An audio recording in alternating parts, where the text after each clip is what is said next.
بسم الله الرحمن الرحيم.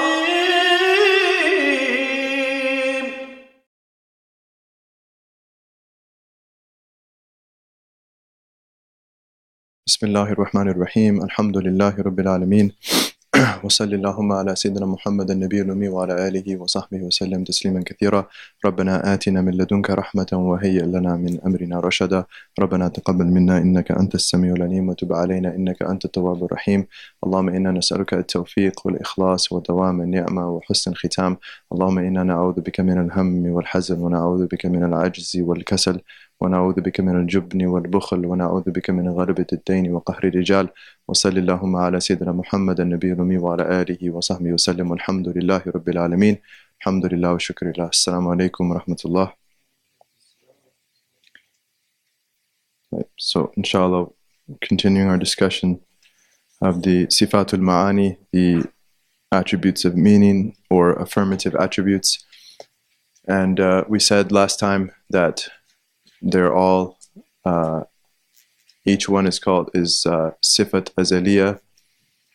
So it's like a genus, although it's not really a genus, because we cannot understand the reality of Allah and His attributes. Only Allah subhanahu wa ta'ala can understand or knows the reality of His attributes. But just in terms of the form, they call it the jins of the sifatul ma'ani, so the quote-unquote genus. They say sifatun azaliyatun, pre-eternal attribute. For each of these, pre-eternal attribute, qa'imatun bidhatillahi ta'ala, that's ascribed to the divine entity. That is ascribed to the divine entity. And they mention za'idatun alayha, that is additional, in addition to it. So just a quick note, I think last time I might have translated za'idatun alayha as above and beyond that, above and beyond it. And I just wanted to say that upon some thought, that's probably not the best translation, because out of adab, we shouldn't say that anything is above and beyond the entity of Allah. So I ask Allah Ta'ala to forgive me for that. So a better translation for za'idatun alayha would be in addition to it, because a ma'na, a meaning, is in addition to the entity. Just that's why we can ascribe it to it. That's why we can affirm an entity as having a meaning. So za'idatun alayha, that each of these attributes is in addition to the entity. And so the first, and then we discussed that laysat bi'ayni wala bighayri dhati, that these attributes are neither the entity itself, nor are they separable from it. They're neither the entity itself, nor are they separable from it. So we talked a little bit about why they say that. But today we could mention that in the context of the Mu'tazilis, right? So the Mu'tazilis, when they emerged, they definitely got Ahl Sunnah to think about God in a new light, and that's in that sense, theology is a response, right? It is a reaction to a type of intellectual tension or doubtful presentation, confusing presentation of understanding Allah subhanahu wa ta'ala. So the Mu'tazilis, they denied these sifatul ma'ani. Okay, they denied the affirmative attributes or the attributes of meaning.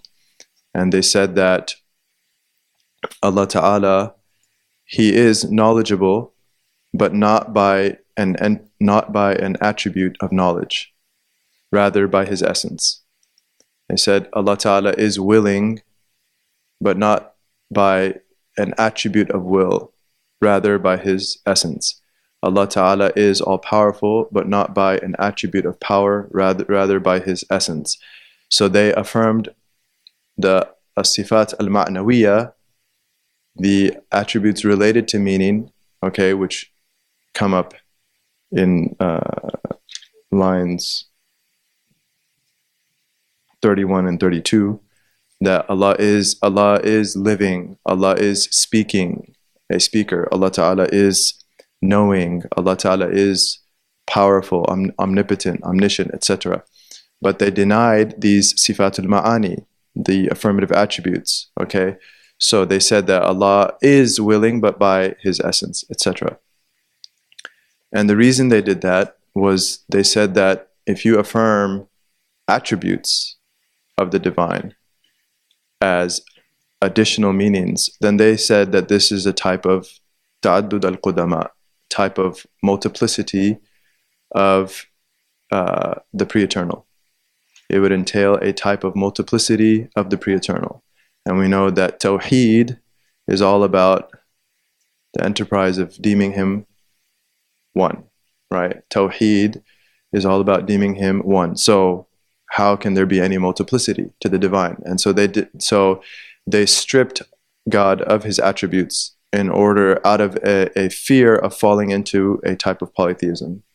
They stripped God of His attributes out of fear of falling into a type of polytheism.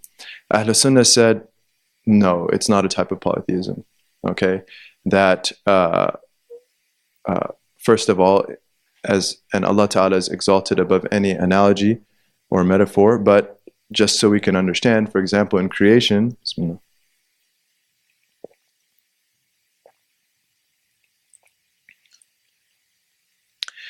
if there is an entity, so for example, Hamim sitting here, Hamim is an entity and he has attributes of, mashallah, intelligence, courage, diligence, etc., etc. So do we say that because he has these characteristics, there's a type of multiplicity in Hamim? No, Hamim is just one person, but he has many attributes. Okay, he has many traits, but he's just one person in creation. This is what we say. So the affirming an attribute for an entity does not entail any sort of multiplicity of that entity, of the entity. Okay, that there are many attributes, but it's still of one entity, and there are His attributes. That's one perspective. Another thing then, with respect to Allah Ta'ala, who is exalted above any analogy, that we say that the attributes laysat bi'ayni wala bi ghayri dhati.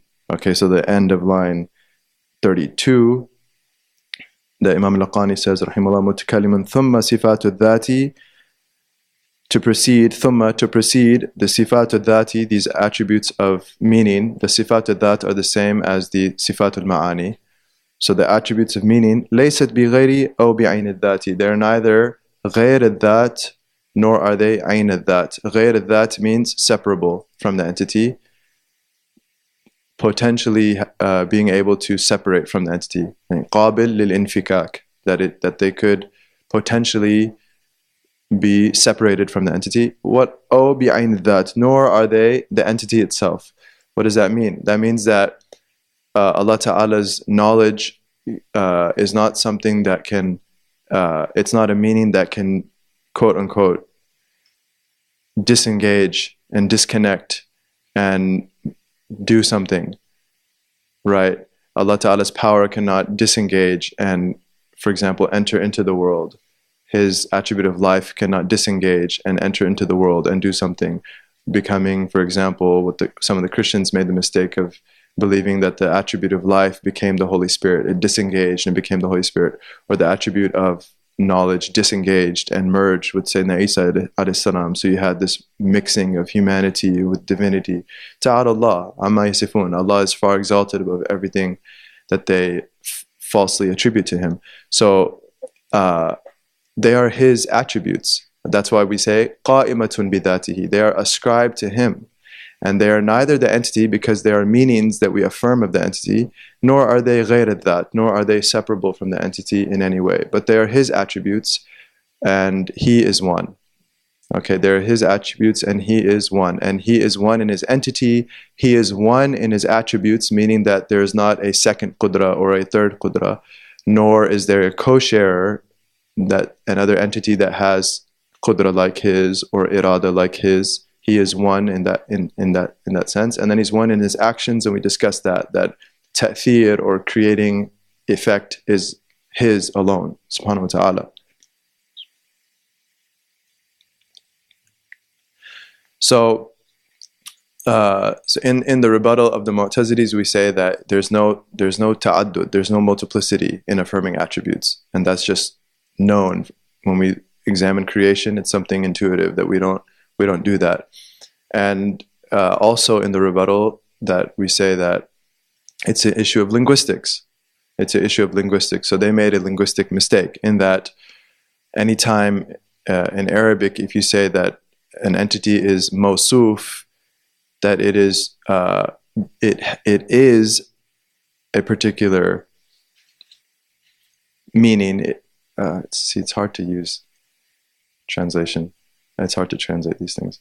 Yani, they say they believe that Allah Ta'ala, they affirm kaunuhu aliman. Okay, they affirm His being all knowledgeable.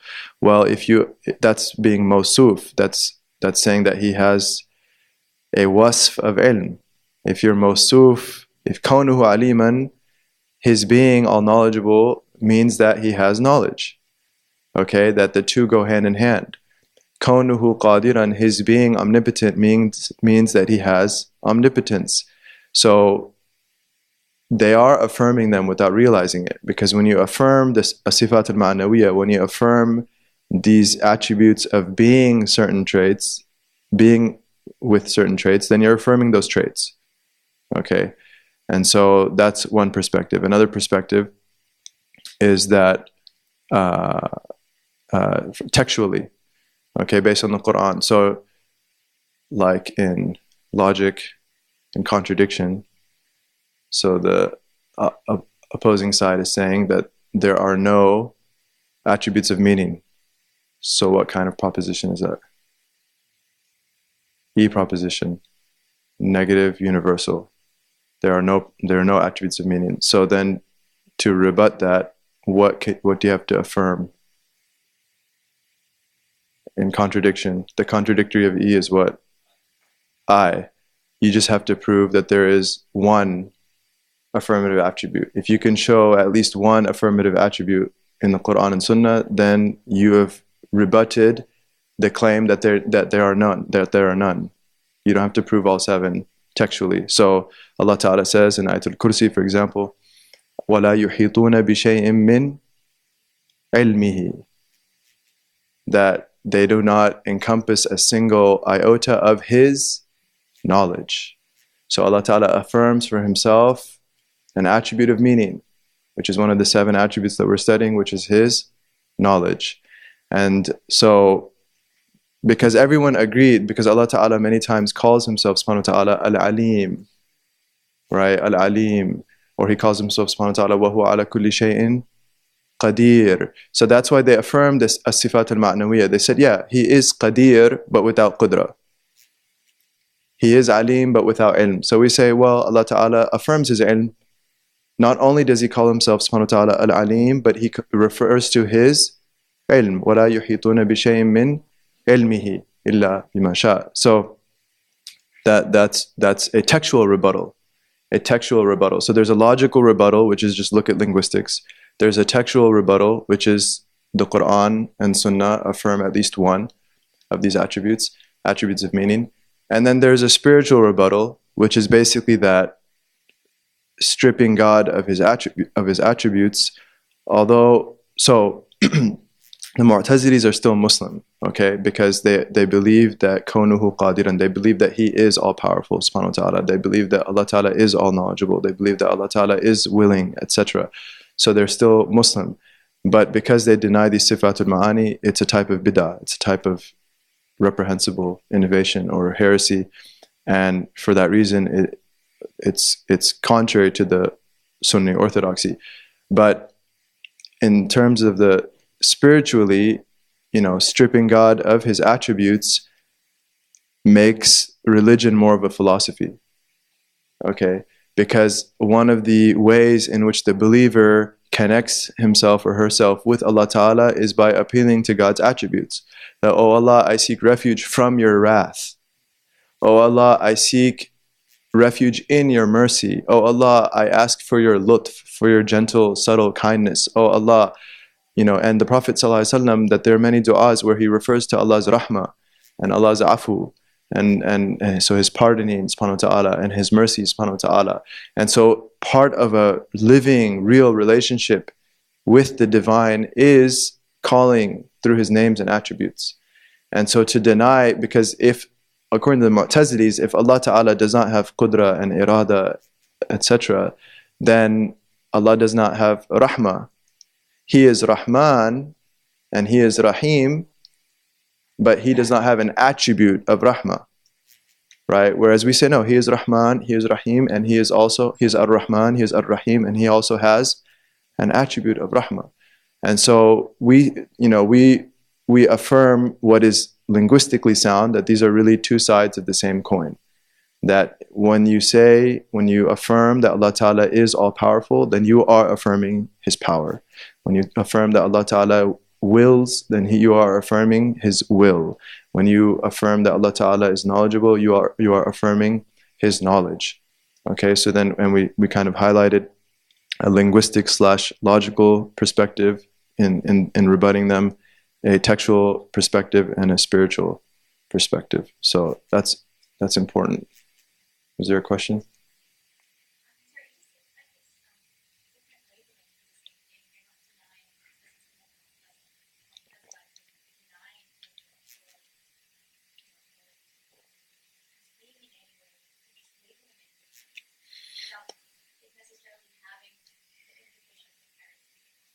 Yeah, so they are. It's true that there is the sort of central belief that is undeniable in Islam, that you have to have as a Muslim. They're not denying, which is why we say they're Muslim. They are Muslim because they believe Allah Ta'ala is all powerful and Allah Ta'ala is all willing, etc. But they out of a fear of polytheism, which Sunnis did not fall into, Sunnis do not fall into, but out of sort of an excessive fear of that, they philosophize too much, right? And in doing so, they really, because there are implications of what they're saying. Okay, there are implications because, for example, to deny the pre-eternal attribute of speech has implications about how we understand the Quran, right? Because we say the Quran is uncreated. So, but if Allah Ta'ala does not have an attribute of speech, then the Quran has to be created. And there's a lot of it. And this was like politically, the Mu'tazilis had the Mihna or the Inquisition. And, Imam Ahmad ibn Hanbal, rahimahullah, that he was persecuted severely for holding on to the Sunni position that the Quran is the uncreated word of God, which inshallah we'll discuss today. So, and also in a practical, a lot of the Quran and Sunnah has to be radically interpreted because all these attributes are being denied, and the names and attributes of God are very important in Islam. Yeah.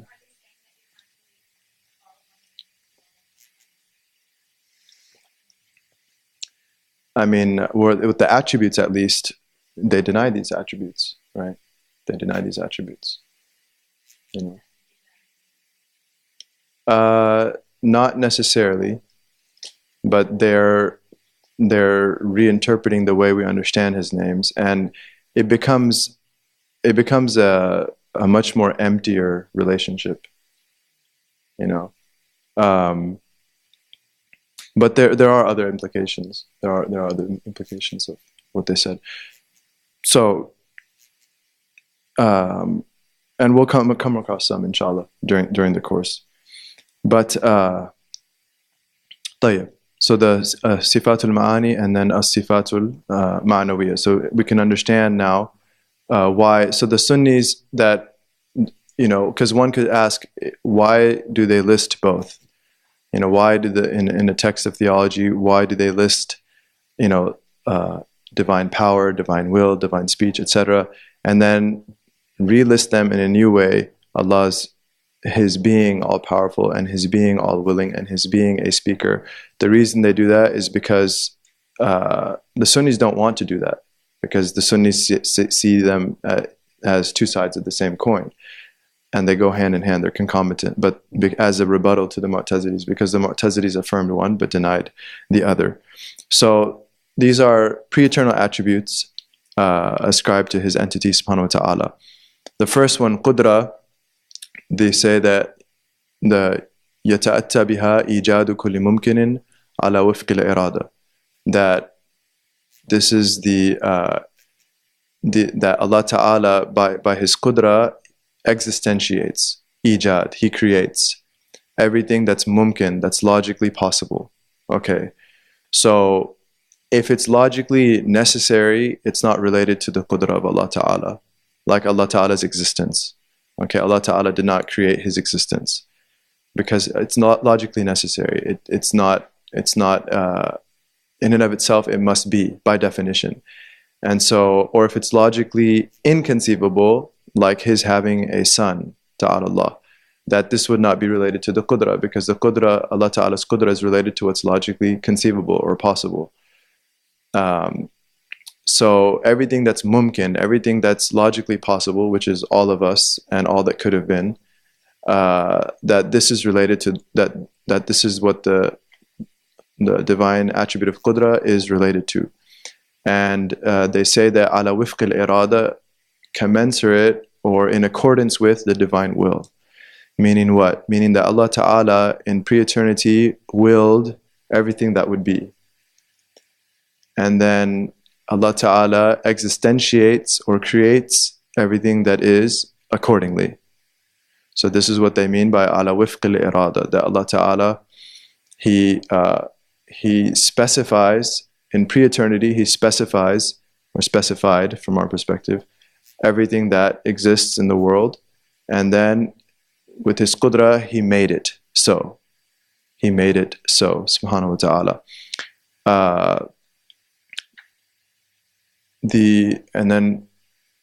So the attribute of qudra is one. It is related to all things possible without exception. So there's a generality of everything possible. And then its association is one of creation. And they say that there's a ta'alluq, what's called, so the associations of the attributes, this is something that we have to discuss. It's coming in the lines, that the ta'alluq, or the association of qudra, there's the ta'alluq, what's called suluhi qadim, which is, suluhi means what it could do. Okay, so the potential. And then as opposed to what's called tanjizi, which is in effect what it does. It's actualized. So it's potential association, that's a ta'alluq suluhi, the potential association. And then there's the ta'alluq tanjizi, which is the actual association. This is important. So they say that for the qudra of Allah Ta'ala, it's ta'alluq, there's a ta'alluq suluhi qadim. There's the pre-eternal potential association that Allah Ta'ala, before He created creation, He could have made anything that's possible. Okay? So the suluhi ta'alluq, the potential association, was for everything conceivable. But the actual association, the ta'alluq tanjizi, is hadith, first of all. The ta'alluq of the qudra that's tanjizi, that's actual, is in time. The ta'alluq, not the attribute. The attribute is pre-eternal, but its association, when it actually associates, is in time. And that's with what is. That is with what is, what actually is mawjood in the world. Okay? So the Asharis, the way they interpret, for example, Allah Ta'ala, when He says in the Quran that إِنَّمَا أَمْرُهُ إِذَا أَرَادَ اللَّهُ شَيْئًا أَنْ يَقُولُ لَهُ كُن فَيَكُن, that the tafsir of kun, according to the Asharis, is the ta'alluq of Allah's qudra, which is tanjizi hadith. Okay, this is what's meant by kun, according to the Asharis. That kun means Allah Ta'ala, his attribute of qudra, actually associates with what He wanted to be. And then that thing, fayakun, it exists. Okay?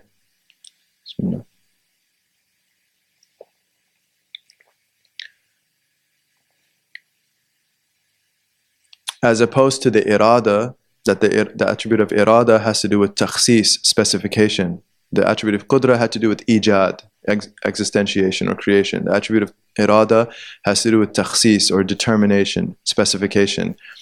And they say that the attribute of irada, that it has to do with takhsis al-mumkin bi ba'di ma yajuz alayh, specifying something possible with any possibility of it. Specifying something possible with any possibility of it. And they say these are what are called the mumkinat al-mutaqabilat, the possibilities that are contrasted. So they say a poem, 2 lines of poetry, al-mumkinat al-mutaqabilatu wujuduna wal-admu sifatu azminatun amkinatun jihatu kada al-maqadiru rawathiqatu. Okay? Al-mumkinat al-mutaqabilatu وجودنا والعدم الصفات أزمنة أمكنة جهات كذا المقادير روى الثقات. That what does that mean? That the contrasting possibilities of every possible thing is, first of all, our existence vis-a-vis our non-existence. That's a possibility of every possible thing. Every possible thing can either exist or non-exist. So Allah Ta'ala specifies with His irada whether it will exist or not exist, okay, for every possibility. And then the line says, as-sifatu, all of the qualities, so the color of the thing, the traits of the thing. For humans, for example, the feelings and emotions and capacities and talents and all of these things Allah Ta'ala specified, right? The package that we are endowed with is all specified from Allah. Masha'Allahu kan. Whatever Allah wills exists, and whatever He does not will does not exist. Azminatun, the times, so whatever time the thing will be in, and its lifespan, and how long it's going to be, it's already written. And the amkinatun, the place where it's going to be, okay, for every single particle in this universe, the time it's going to be specified by Allah with His irada. The place it's going to be specified by Allah with His irada. The jihatu, so the jiha, so directionality, that the vis-a-vis the rest of creation, where is every particle in creation. Kada al-maqadir, likewise the miqdar, the size, amount, dimensions. Rawa thiqatu, as such have the trustworthy scholars conveyed to us. This is what the trustworthy scholars have conveyed to us. So now pay attention, and it sounds complicated, but it's not. And it's important.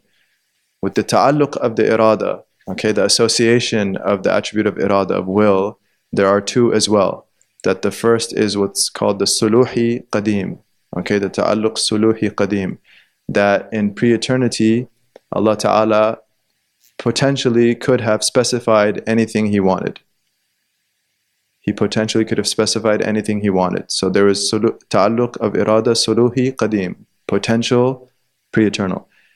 But there is also ta'alluq of irada that is tanjizi qadim. Tanjizi qadim. Actualized specification that was when? Qadim. In pre-eternity. This differs from what we said of the association of qudra. We said the association of qudra, it also had suluhi qadim, the potential association of creating anything possible. But the actual association was what? Of qudra? The actual association was hadith, temporal, in time. Because at every moment, Allah Ta'ala is creating all that exists. So the association, actualized association of divine power, is the actual association of divine power is in time. It's with each moment. Every moment is the fruit of that. It is the result of that association. Whereas with the attribute of irada, there's also suluhi qadim, the association that's in pre-eternity, potentially, so the potential association with everything that could be. Allah could have made us 8 feet tall instead of our heights. Okay, in pre-eternity, He could have chose that. He could have specified that. But then the actual association of irada is when? Of irada, of divine will, the actual association is when? Qadim, in pre-eternity. That in pre-eternity, Allah Ta'ala did specify, he with His irada, actually specified what everything that will exist in the world, all of creation. This is what's called al-qadaa. The qadaa is the pre-eternal knowledge and pre-eternal will. Okay?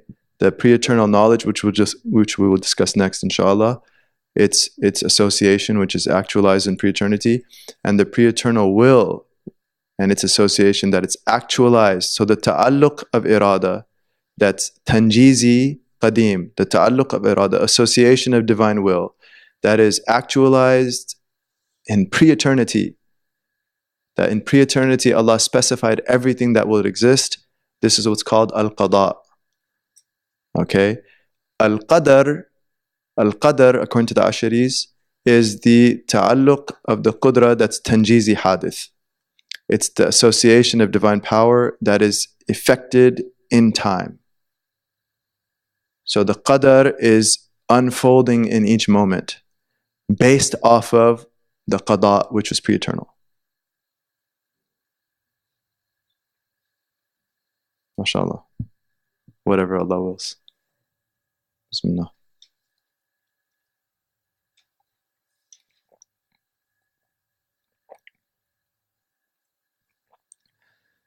Do some salawat. Allahumma salli ala Sayyidina Muhammad wa ala alihi wa sahbihi wa sallam taslima kathira. How do we feel? We're happy? Questions? Should we do questions in between? Yeah? Yeah. Inshallah. Tayyib. So we're talking about the associations of the divine attributes. The associations of the divine attributes. And right now we're discussing the attributes of qudra and irada. Okay? Divine power and divine will. So we're saying that divine power has two types of association. Divine power has two types of association. One is the association that's suluhi qadim, the potential association in pre-eternity. Okay, that Allah Ta'ala in pre-eternity could have created anything He wanted. Allah Ta'ala in pre-eternity could have created anything He wanted.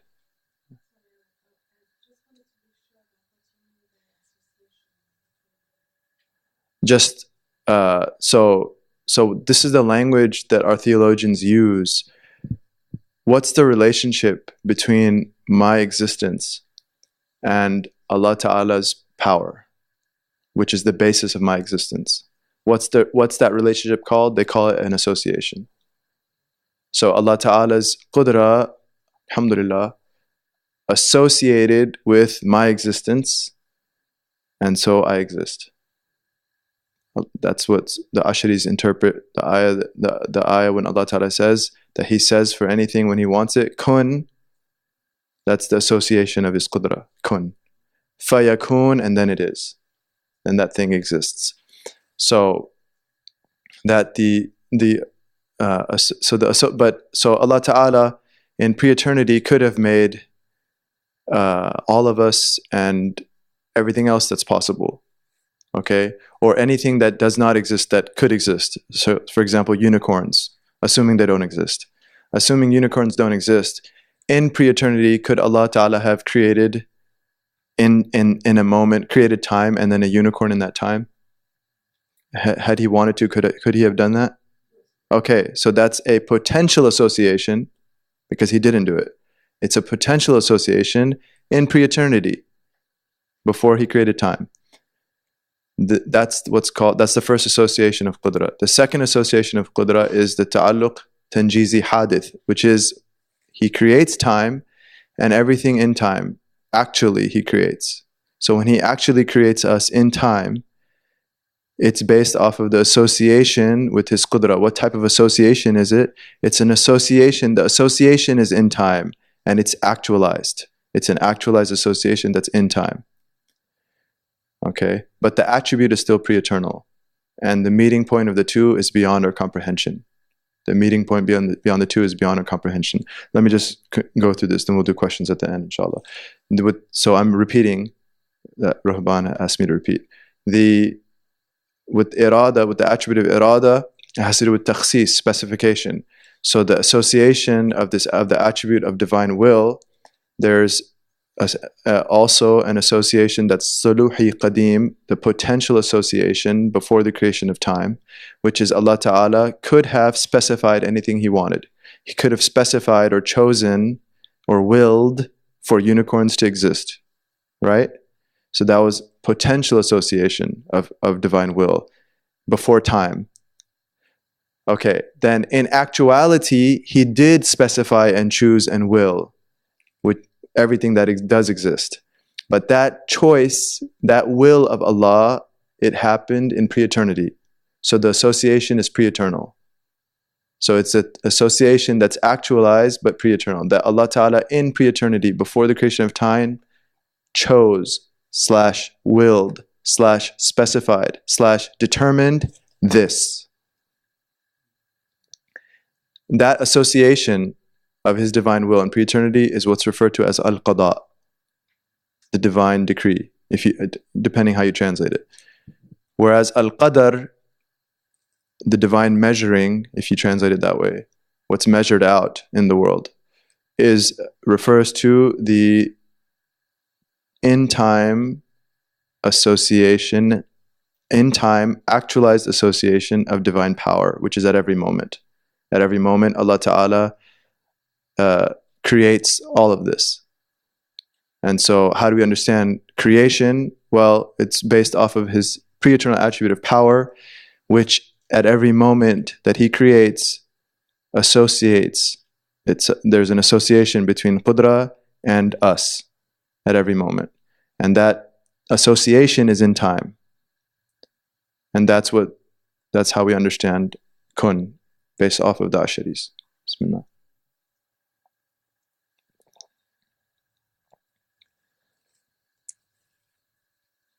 So, if we reflect on this, then we can appreciate La hawla wa la quwwata illa billah. Right? La hawla wa la quwwata illa billah. That there is no power or might or strength or ability to change or make anything illa billah, except with Allah subhanahu wa ta'ala. Except with Allah subhanahu wa ta'ala. And that, the Prophet sallallahu alayhi wasallam, when he was on Isra wal Mi'raj, that Sayyidina Ibrahim alayhi salam, his great-great-great-grandfather alayhi salam, Abraham, advised the Prophet sallallahu alayhi wasallam, he said, tell your ummah to plant much vegetation in paradise. Tell your ummah to plant much vegetation in paradise, what's called ghirasul jannah. Ghirasul jannah, which I wonder if grass in English comes from ghiras, it's the same. So plant a lot of grass in Jannah. And the Prophet sallallahu alaihi wasallam asked how, and Sayyidina Ibrahim alayhi salam said, by saying La hawla wa la quwwata illa billah. By saying La hawla wa la quwwata illa billah. Because if we realize that everything that exists is ultimately an unfolding of what was determined in pre-eternity, then we're helpless, right? That we are in that sense helpless, and our only source of help is through Allah. Our only source of help is through Allah Ta'ala. It's not through ourselves, right? وَمَا بِكُم مِّن نِعْمَةٍ فَمِنَ اللَّهِ. Everything that we have of blessings is from Allah. وَمَا بِكُم مِّن نِعْمَةٍ. This is ma لِلْعُمُوم. The ma is a particle of generality. So وَمَا بِكُم مِّن نِعْمَةٍ. Anything and everything you have, min ni'mah, from the genus of blessing, from the category of blessing, فَمِنَ اللَّهِ. It is from Allah alone. It is from Allah alone. Everything that we experience every blessing that we experience is from Allah alone. So attributing it to ourselves and our talents and our feats and our achievements is a crime. Because la hawla wa la quwwata illa billah. It's all from Allah Ta'ala. They say part of ubudiyya, part of servanthood, is to ascribe all of your talents and achievements to the divine decree. Anything good that manifests on our hands, to ascribe it to Allah and His divine decree. That I couldn't help it. It's really not me. To see ourselves as mere vessels. And that Allah Ta'ala, any good that comes out of the vessel, it's because Allah Ta'ala poured it in. Any good that comes out of the vessel that appears at the hands of all of us is because Allah Ta'ala poured it in. And so we don't take credit. We don't take credit. We give Allah credit. right? And that capacity of me, myself, and I, and you obviously don't know who I am. This is a crime in Islam, right? And to think you obviously don't know who I am, and just to reflect that Allah Ta'ala revealed in the Quran, وَمَا قَدْرُ اللَّهِ حَقَّ قَدْرِ, that they obviously don't know who Allah is, right? They do not estimate Allah His true estimation, really to be realized in this. And so our only, Allah Ta'ala says in the Quran, وَلَقَدْ نَصَرَكُمُ اللَّهُ بِبَدْرٍ وَأَنْتُمْ أَذِلَّةٌ. Verily Allah gave victory at Badr while you were abased. وَلَقَدْ نَصَرَكُمُ اللَّهُ بِبَدْرٍ وَأَنْتُمْ أَذِلَّةٌ. So many of the ulama take an ishara from this, that look, Allah conjoined help and victory and aid from Allah Ta'ala with our being abased. That Allah Ta'ala says, we helped you, we gave you victory at Badr while you were in a low state. And so the key to victory is to accept our lowliness before Allah Ta'ala. Right? Ibn Ata'ala, Allah be pleased with him, he says, تَحَقَّقْ بِأَوْصَافِكَ يُمِدَّكَ بِأَوْصَافِهِ. Realize your attributes, and He will help you with His attributes. Right? We're talking about divine attributes. Realize our attributes, realize your attributes, and He will help you with His attributes. تَحَقَّقْ بِعَجْزِكَ يُمِدَّكَ بِقُدْرَتِهِ. Realize your incapacity, your inability, and He will help you with His divine power, His omnipotence. تَحَقَّقْ بِذُلِّكَ يُمِدَّكَ بِعِزِّهِ. Realize your lowliness and your abaseness, and He will help you with His might and triumph and honor. تحقق بضعفك يمدك بحوله وقوته. Realize your weakness, and He will help you with His might and power. This is the only way to victory. This is the only way to success. This is the only way to triumph. And that the basis of every vice is to think well of ourselves. The basis of every vice is to think well of ourselves. That Ibn Ata'ala also says, rahimahullah, أصل كل معصية وغفلة وشهوة الرضا عن النفس. He says, at bottom, the root of every single disobedience, the root of every single moment of inattention to the divine, the root of every single shahwa, lust or desire, the unlawful lust, is ar-rida an nafs, is to be content with oneself. To be content with oneself, me, myself, and I don't have anything to work on. I'm just fine. They obviously don't know who I am. What do I have to work on? They need to work on themselves. That's the basis of every crime in Islam. And then he says, rahimahullah, وَأَصْلُ كُلِّ طَاعَةٍ وَيَقَظَةٍ وَعِفَّةٍ عَدْمُ الرِّضَى مِنْكَ عَنْهَا. And the basis of every act of obedience and devotion, and the basis of every awareness of Allah, and the basis of every iffa, to restrain oneself from the unlawful, to hold oneself back, and to have dignity, dignified restraint, the opposite of shahwa. The basis of every single one of those, عَدْمُ الرِّضَى مِنْكَ عَنْهَا, is for you not to be satisfied with yourself, is for you to condemn your nafs, to condemn your ego. This is the basis of all good. وَلِأَن تَسْحَبَ عَالِمًا يَرْضَى عَن نَفْسِهِ. He continues, even if you kept the company of a religious scholar who is content with himself. فَأَيُّ عِلْمٍ لِعَالِمٍ يَرْضَى عَن نَفْسِهِ. What knowledge does a scholar have if he's content with himself? وَأَيُّ جَهْلٍ لِجَاهِلٍ لَا يَرْضَى عَن نَفْسِهِ. What ignorance does an ignoramus have if he's not content with himself? That it's much more beneficial to be with an ignorant person who is not self-satisfied. It's much more beneficial to be in the company of a person who has no knowledge or very little knowledge, but they have a realization that they need to work on themselves. That's good company. And it's harmful company even if a person is a religious scholar, a great sheikh or alim or ustad or whatever, but they feel content with themselves. That's a person to not keep company with, because that will permeate. And all the knowledge you gain, all the knowledge we will gain will ultimately harm us, because we will imbue that sort of self-satisfaction. And so then the sign that Allah wants to raise us, the sign that Allah wants our spiritual triumph, the sign that Allah Ta'ala wants us to succeed, is for us to be critical. The sign that Allah Ta'ala wants us to succeed spiritually, to get closer to Him, is for us to be serious about noting our faults. And the sign that Allah Ta'ala wants to abase us, a'udhu billah, is that we don't see our faults. If Allah veils our faults from us, it's the worst sign. If Allah Ta'ala veils our faults from us, it's the worst sign. If Allah Ta'ala shows us our faults, it's a good sign. Right? If Allah Ta'ala gives us the tawfiq to just see our faults and realize we need to work on ourselves, it's a good sign. Then what do we do after that? We see all these faults and it's like, it's too hard. I can't change. La hawla wa la quwwata illa billah. By the power of Allah, by the grace of Allah, by the tawfiq of Allah, plead to Allah. Ya Allah, help me. I have all this garbage and filth inside of me. I need your help. I can't do it on my own. I can't do it on my own. Right? And the fact that we ask Allah, إِذَا أَطْلَقَ لِسَانَكَ بِالطَّلَبِ فَعْلَمْ أَنَّهُ يُرِيدُ أَنْ يُعْطِيكَ. Once He unties the knot such that you start asking, it's a sign He's going to give it to you. Once He unties the knot of your tongue such that you start asking, khalas, inshallah, it's coming. So just to realize our faults and be serious and ask Allah for tawfiq.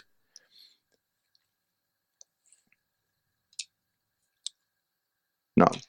So, back to the attributes. Al-ilm, divine knowledge. Divine knowledge is a divine attribute, pre-eternal attribute that is associated with everything necessary, everything possible, and everything impossible. So all of the wajibat, all of the mumkinat, all of the mustahilat. Allah Ta'ala's knowledge is associated with all of that.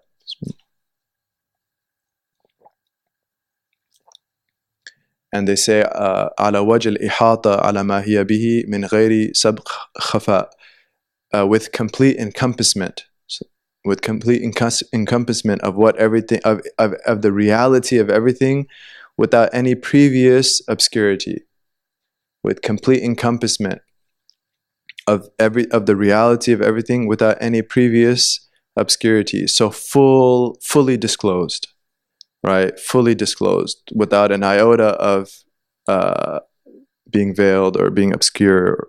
That Allah Ta'ala's knowledge is associated with everything that's possible and everything that's necessary. Allah Ta'ala knows Himself, subhanahu wa ta'ala.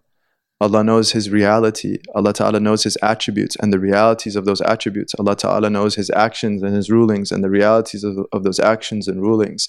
And Allah Ta'ala also knows what's mustahil, what's inconceivable. He knows the inconceivability of His having a son or partner or wife or uncle or aunt. He knows the inconceivability of Him being in the world or in a direction or physical in any manner or any sort whatsoever. He knows the inconceivability or impossibility of Him sitting, standing, lying down, whether on a throne or not on a throne. Allah Ta'ala is transcendent above anything physical. He's transcendent above directionality, and He knows all of that, subhanahu wa ta'ala. Anything mustahil, Allah Ta'ala knows that. So, and this knowledge, the only association is tanjizi qadim. The only association is pre-eternal, actualized. Pre-eternally actualized, that before the creation of anything, time, place, and all of us, Allah Ta'ala knew everything in actuality. There is no potential knowing, because potential knowing would imply ignorance. If you can potentially know something, that means you don't know it. So there's no potential association. Like we said with irada and qadr, there was the potential association. With knowledge, there's no potential. And the actualized association is not in time, because that would mean that there was a previous lack of knowledge. So the actualized association is pre-eternal. The actualized association of divine knowledge is pre-eternal. Inshallah, that makes sense. And any verse of the Quran that would seem to suggest a change in Allah's knowledge has to be interpreted accordingly. So for example, Allah Ta'ala says in Surah Al-Kahf, ثُمَّ بَعَثْنَاهُمْ لِنَعْلَمَ أَيُّ الْحِزْبَيْنِ أَحْصَى, that next thereafter we resurrected them after the people of the cave slept for so many 100 years. Then we resurrected them لِنَعْلَمَ أَيُّ الْحِزْبَيْنِ أَحْصَى. So the outward of that verse would suggest, if someone took it literally on the outward of it, would say you would interpret it لِنَعْلَمَ, in order for us to know. That we raise them from their sleep, quote unquote, in order for us to know أَيُّ الْحِزْبَيْنِ أَحْصَى, which of the two groups would be more accurate. Okay? Obviously that meaning is inconceivable for Allah, because Allah Ta'ala, that would imply that previously He did not know, and so He did a certain act so that He could gain knowledge. A'udhu billah, Ta'ala Allah, because Allah's knowledge is pre-eternal and full and fully encompasses everything. So, and there's the second problem with that literal translation would be لِنَعْلَمَ, in order to, because we know that the divine actions are not what's called mu'allala. There's no, Allah Ta'ala, the lam ta'lil does not apply, that Allah does things in order to, right? Because Allah Ta'ala does not have motives. We talked about that in a previous class. Nothing moves Allah to do something. Nothing incites Allah to do anything. He just chooses, subhanahu wa ta'ala, whatever He does, and He does whatever He wills, subhanahu wa ta'ala. And so there's other types of lam in the Arabic language. That lam al-ta'lil is one of them. There's another lam al-aqiba wal-fa'ida. The lam that means with the resultant benefit of. This is a lam in the Arabic language. With the beneficial result of. It didn't move Allah to do that, but there is a beneficial result that He created out of His will. So the interpretation is that ثُمَّ بَأَثْنَاهُمْ لِنَعْلَمَ, then we resurrected them with the resultant outcome, with the beneficial result of, not in order to. And then secondly, لِنَعْلَمْ أي لِنُعْلِمْ, not that we know, but that we show, that we make manifest, that we allow others to know. So the proper interpretation of this ayah, according to our theologians, is that thereafter we resurrected them with the resultant benefit that we make manifest, so others can know which of the two groups is more accurate. And any ayah in the Quran that says لِيَعْلَمْ, in quote unquote, in order for him to know, is interpreted with this ta'wil, with this interpretation, because it's not the lam of ta'lil, it's the lam of aqiba wal fa'ida, it's the lam of result and benefit, and it's not for Allah to know because He knew everything pre-eternity, but rather for Allah to make known, subhanahu wa ta'ala.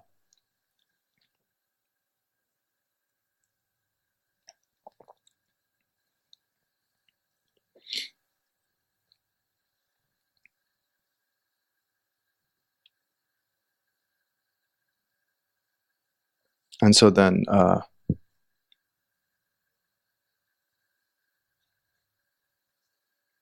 there any questions?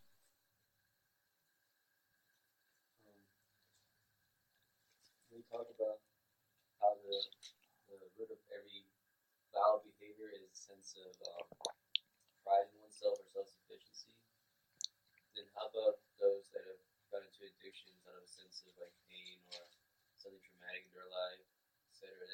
Because that type of behavior is actually a sense of lack of feeling that, like they don't feel content with themselves, yet they are doing these very foul behaviors. How would you explain that in light of what Ibn al-Qadah said? People with addictions,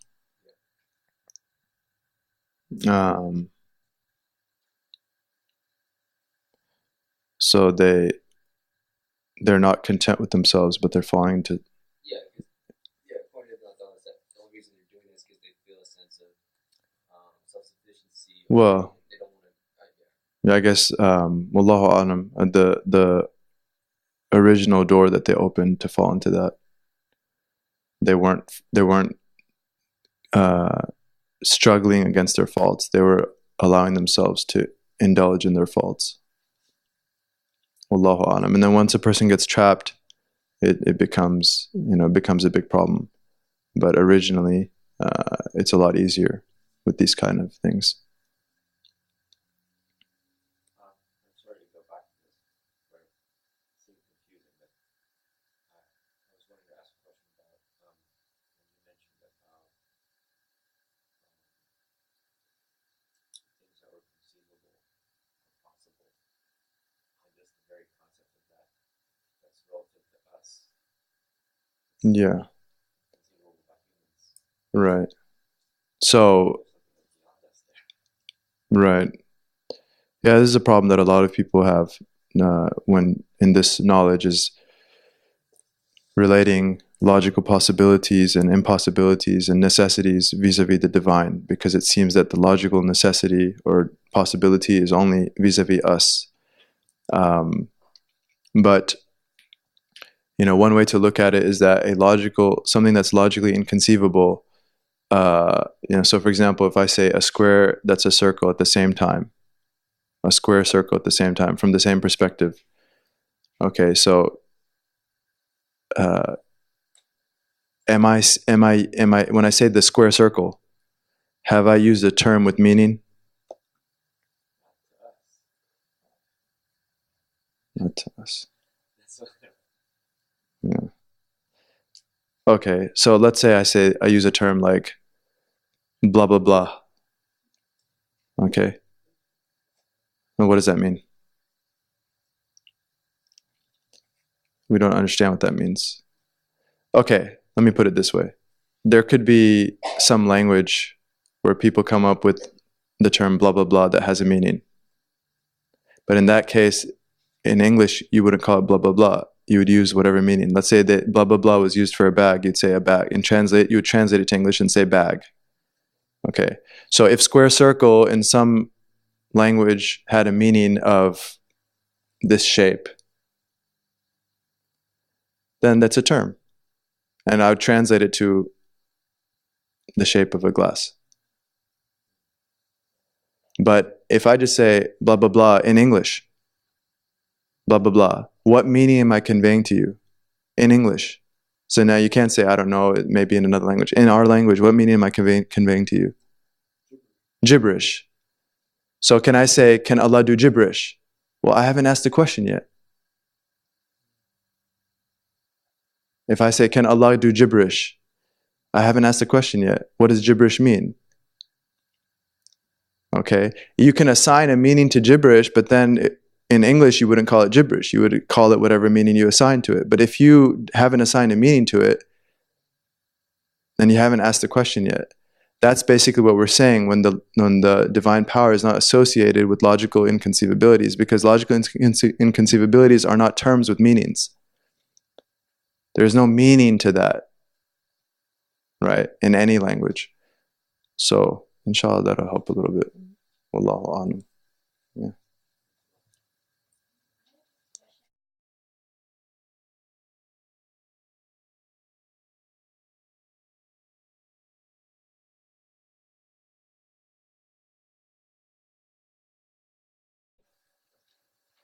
My question pertains to the irada as soluhi, right?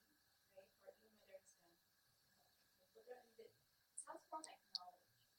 Because also he wills something, I don't see the point of having that category of, say, for instance, divine will, where he could have potentially willed anything, but that was partially his knowledge. He knew everything that could have been, should have been, what would happen, all the possibilities. If he specified something specific. Yeah, good. So all they're saying with that ta'alluq, with that association, with the association of the pre-eternal association of divine will that's potential, is that so there's the ta'alluq suluhi qadim of knowledge, and there's ta'alluq suluhi qadim of irada. You're asking why are they mentioning both? I'm asking what irada as-suluhi qadim just sounds like. You're saying it sounds like irada, ilm. So that's what I'm saying, that there's the ta'alluq suluhi qadim of knowledge. There's the excuse me, tanjizi qadim. That's what I meant. There's the ta'alluq tanjizi qadim of knowledge, and there's the ta'alluq suluhi qadim of irada. You're saying that why mention both? They sound like the same thing. So I would just ask you that Allah's pre-eternal knowledge. So all it's saying is that we affirm Allah in pre-eternity knew everything necessary, possible, and impossible. And in pre-eternity, before He created time, before He created the world, He could have chosen anything of the possibilities to make. So those are two separate things. Right. He could have chosen a lot more than what He did. So that's all we're affirming, is that there is and the choice of Allah, the will, is in pre-eternity.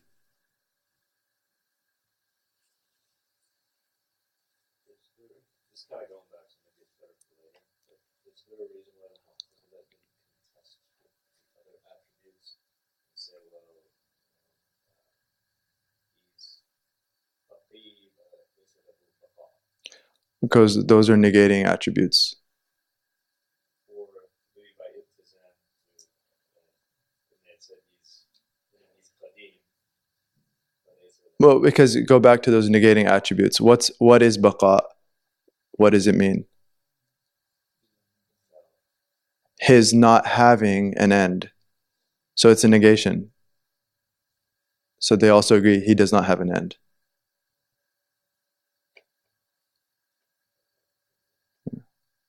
Alhamdulillah. Alhamdulillah. What time is it? Yeah. Oh, yeah. Sorry. Just going back to the sister's question, can you explain how, like his, the ta'alluq of his end is tanjizi and Yeah. So because the ta'alluq of knowledge is just one, which is tanjizi qadim. Because if it were, so in English, actualized, pre-eternal. Because if it were suruhi qadim, potential pre-eternal, a potential knowledge of something, like I could in creation, I could potentially know X, means that I don't know it. So if we said Allah Ta'ala had a potential association of knowledge, it means he didn't know it. He could have known it. So that's why they say it's only tanjizi qadim, it's actualized in pre-eternity. When the Mu'tazili say that there's a fear of multiplicity when you have sifat attributed to God, how do you make sense of that with having that, like, without making a sense of dualism with God? For example, if God's manifestation of Rahman is happening, it's almost happening in the expense, or not the expense of, but without the manifestation of his. He is one entity, he is one subhanahu wa ta'ala, and he has many names and attributes. And so the multiplicity of the world is a reflection of the many names and attributes that manifest in the world. When a person is doing well, then that's a theophany of the name Ar-Rafi', the one who raises.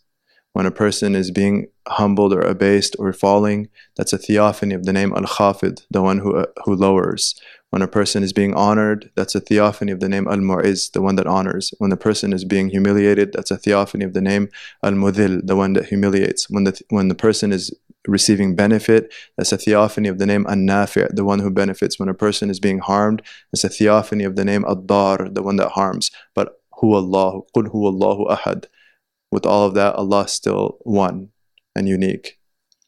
So he has many names and attributes, but he subhanahu wa ta'ala is one. But if you assign these attributes to his that, right? And so we're saying as if that a part of him without. Well, all of the names and attributes ultimately go back to these 7 attributes. That what is rahmah? What is mercy? Mercy is creating good or benefit or mercy in the world. Okay, so it goes back to his qudra. Or it's the choosing of merciful things for us. So it goes back to irada. So the duality that we perceive in the world of good and bad, of benefit and harm, goes back to the one attribute of power, or the one attribute of choice, which is unique. Wallahu a'lam. Yeah. Today was heavy. Yeah. This is the heaviest. It's all lighter from here, inshallah.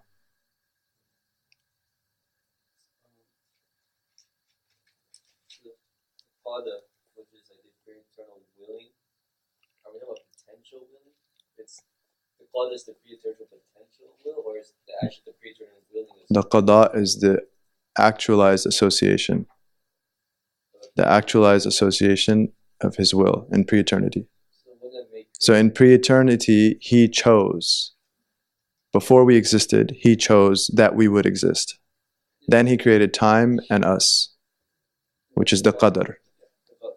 The doesn't that make creation in a sense pre-eternal? If it's associated with its pre-eternal will. No. Creation is not pre-eternal in that sense, because Allah's decision is pre-eternal.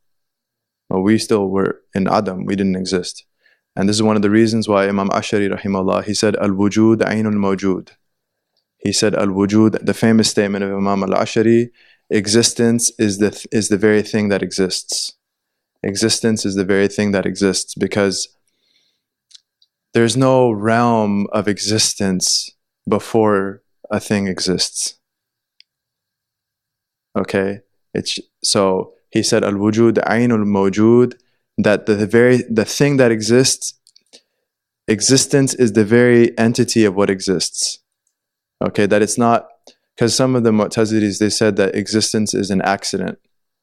And they said that it's as if there is a realm of non-existence. Like they said that they used an analogy of clothes in a drawer that's shut. And that Allah, when He creates it, He gives it existence. It's as if the thing is being taken out and draped in existence, and now it exists. Imam Ash'ari closed that door. He said, absolutely not, because this is what he meant when he said that wujud is the very thing that exists. It's not an accident that's draped on it. It is the thing itself. And before existence, there is no realm.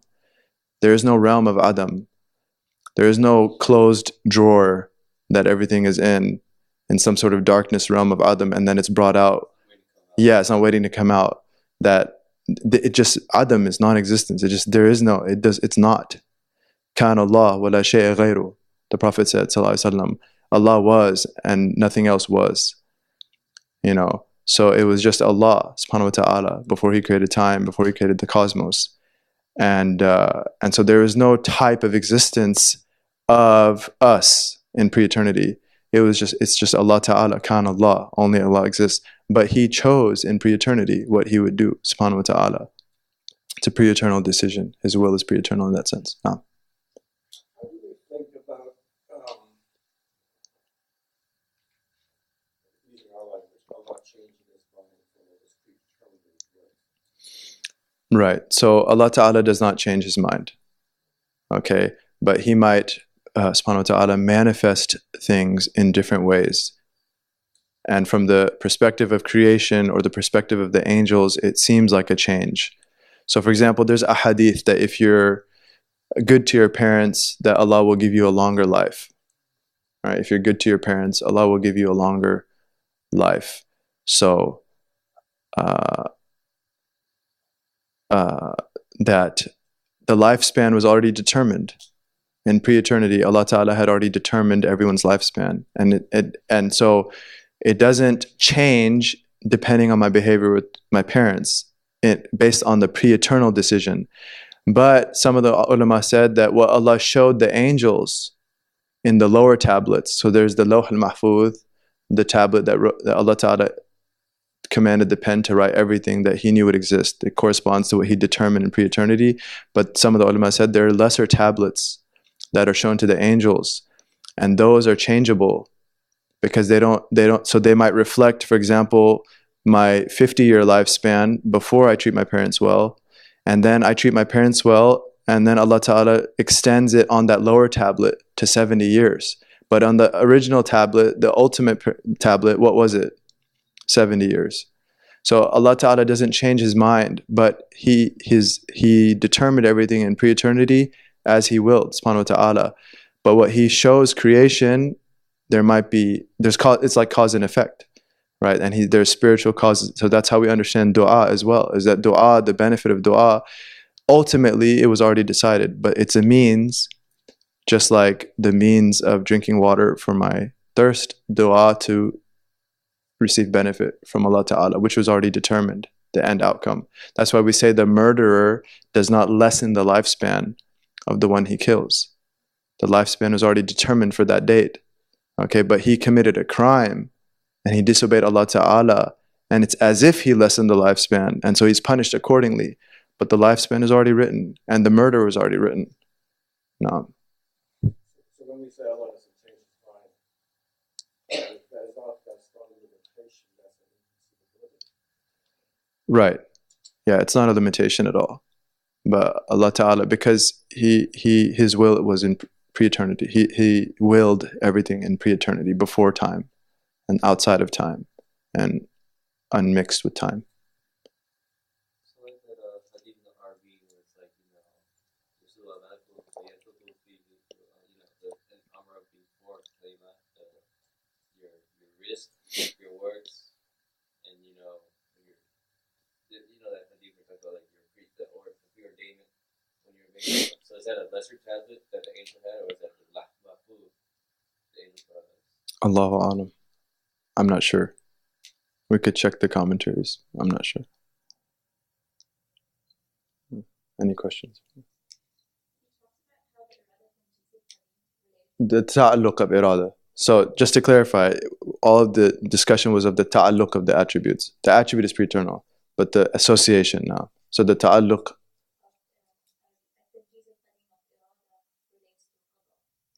that's what qadaa is. So just to clarify, sorry, that the qadaa, they say, it's the ta'alluq of knowledge, which is tanjizi qadim, and the ta'alluq of irada, which is tanjizi qadim.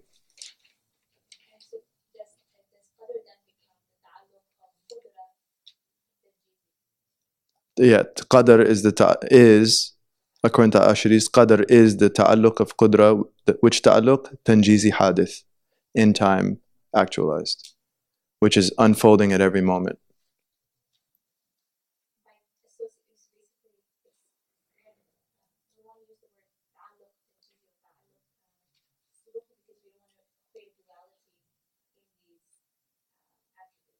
Right, the attributes are, each attribute is one. This is really important. Each attribute is one. So that's why the associations that they're mentioned this way. Any other questions? Yeah. Everyone's mad at me? Make dua. May Allah accept. Protect us.